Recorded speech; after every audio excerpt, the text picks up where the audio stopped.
Who is Karl Marx? A philosopher, a revolutionary, a man whose ideas shaped the course of history.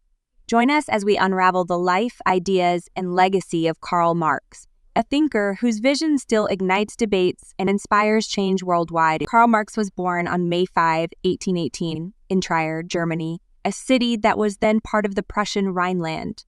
He was the third of 9 children in a Jewish family, though his father converted to Christianity to escape anti-Semitic laws of the time. Marx's father, Heinrich, was a lawyer who valued education and critical thinking.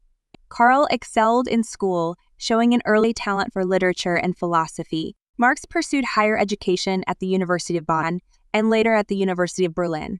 There, he immersed himself in the works of great philosophers, especially Georg Wilhelm Friedrich Hegel, whose dialectical method deeply influenced him. In 1841, Marx earned his doctorate in philosophy, but his radical ideas and critiques of religion and society made it difficult for him to secure an academic position. In 1844, Marx met Friedrich Engels in Paris.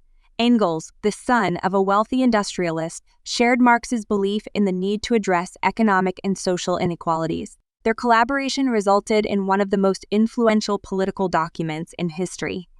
The Communist Manifesto, published in 1848, it declared that the history of all hitherto existing society is the history of class struggles. Marx married Jenny von Westphalen, his childhood sweetheart, in 1843.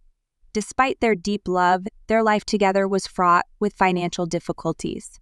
Marx often depended on Engels' support to sustain his family. During this time, Marx worked as a journalist, contributing to radical publications, but his revolutionary ideas often forced him into exile.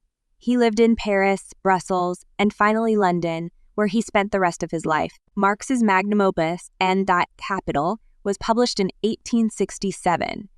It was a groundbreaking critique of capitalism, analyzing how it functioned and predicting its eventual downfall. He introduced concepts like surplus value and the exploitation of labor. Though the book was not widely understood in his lifetime, it became a cornerstone of economic and political theory in the 20th century. Karl Marx died on March 14, 1883, in London. He was buried in Highgate Cemetery, where his grave bears the famous words, "Workers of all lands unite." Though he passed away in obscurity, his ideas ignited revolutions from the Soviet Union to Latin America. Marx's theories inspired movements seeking to challenge inequality and promote social justice. The philosophers have only interpreted the world in various ways. The point, however, is to change it. Marx's words continue to resonate, sparking debates on capitalism, labor, and justice. Karl Marx envisioned a society where equality and fairness prevailed. While his ideas remain controversial, they continue to inspire those who seek to create a better world. Thank you for watching. If you found this story inspiring, share, and subscribe for more insights into history's most influential figures.